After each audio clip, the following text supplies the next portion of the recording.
जय हिंद साथी, मैं ऋषभ दुबे स्वागत करता हूं आपका एक बार फिर से आपके अपने इस YouTube चैनल ऋषभ दुबे ऋषु पर।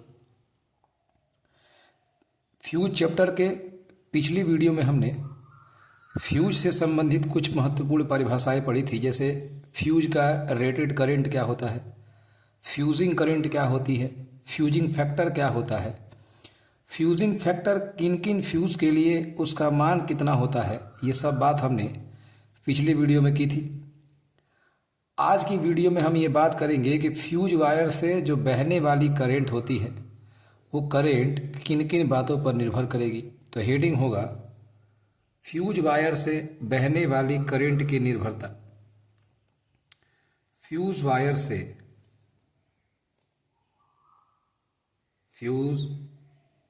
से बहने वाली, फ्लो होने वाली करंट की निर्भरता। करंट की निर्भरता हेडिंग आप लिखेंगे कि फ्यूज वायर से जो भी धारा बह रही है, जैसे फिर से वही बात, हम किटकैट फ्यूज का एग्जाम्पल लेते हैं। ये कैट वाला हिस्सा है, इसी में हमने फ्यूज वायर को कसा है। तो जो भी फ्यूज वायर से धारा गुजर रही है, इस फ्यूज वायर से होके जो करंट गुजर रही है, ये करंट किन किन बातों पर निर्भर करेगी, ये हम आज की क्लास में पढ़ेंगे, सुनेंगे। पहली बात हम ये कह रहे हैं कि हम जानते हैं कि I बराबर V/R होता है, यानी जो करंट होती है वो V/R के बराबर होती है। एक चीज यहाँ से हम लिख सकते हैं कि जो करंट होगी I वो इन्वर्सली होगी R के। R क्या है? फ्यूज वायर का प्रतिरोध है। फ्यूज वायर का क्या है? प्रतिरोध है। यानी एक बात कंफर्म है कि जो भी करंट होगी वो फ्यूज वायर के प्रतिरोध पर क्या करेगी? निर्भर करेगी। और प्रतिरोध के वो कैसी है? इन्वर्सली है। इसको बनाते हैं समीकरण नंबर 1।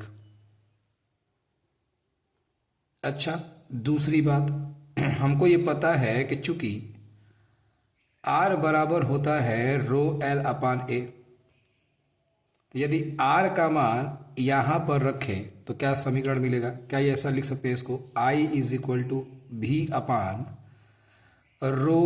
V/ρL/A। ये चला जाएगा ऊपर, तो ये समीकरण हो जाएगा V/A बटा में ρ/L। इसको बनाते हैं समीकरण नंबर 2। और समीकरण नंबर 2 से एक चीज स्पष्ट है कि जो करंट है फ्यूज वायर से बहने वाली वो एरिया के समानुपाती है। फ्यूज वायर की एरिया के समानुपाती है। साथ ही साथ जो करंट है फ्यूज वायर से जो बहने वाली वो फ्यूज वायर की लंबाई के व्युत्क्रमानुपाती है। देखिए, बड़ी सिंपल है। I बराबर हमको पता है V/R होता है। यहाँ से एक चीज स्पष्ट है कि करंट फ्यूज वायर के प्रतिरोध के व्युत्क्रमानुपाती होगी, यानी कहीं ना कहीं वो प्रतिरोध पर निर्भर करेगी। फिर हमने कहा कि R बराबर होता है ρL/A। R का मान हमने इस वाले समीकरण में रखा, तो कुछ ऐसा इस मान को लिख सकते हैं। एरिया चला जाएगा ऊपर, तो ये हो जाएगा V/A बटा में ρ/L। यानी जो करंट होगी वो एरिया के समानुपाती होगी, यानी जो फ्यूज वायर होगा उसके क्षेत्रफल पर निर्भर करेगी, उसके समानुपाती होगी। जो करंट होगी वो लंबाई के क्या होगी? समानुपाती होगी।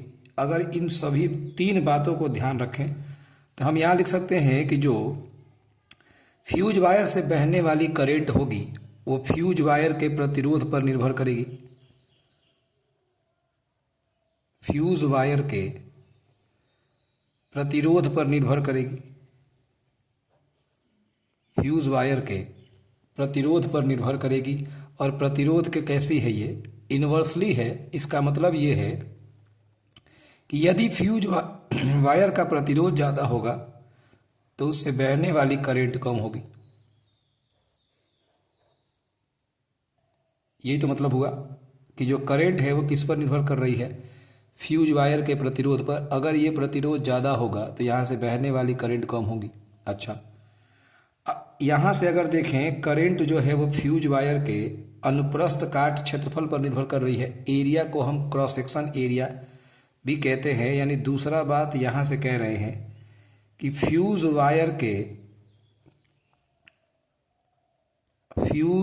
वायर के अनुप्रस्थ काट क्षेत्रफल पर, अनुप्रस्थ काट क्षेत्रफल पर, अनुप्रस्थ काट क्षेत्रफल को हम क्रॉस सेक्शन एरिया भी कहते हैं, क्रॉस सेक्शनल एरिया भी कहते हैं, उस पर निर्भर कर रही है। और एरिया एक कैसी है, ये समानुपाती है। इसका मतलब ये है कि अगर फ्यूज वायर का एरिया बढ़ाओगे तो करंट ज़्यादा बहेगी और यदि कम करोगे तो कम बहेगी। तीसरी बात हम यहाँ से कह सकते हैं फ्यूज वायर की लंबाई पर,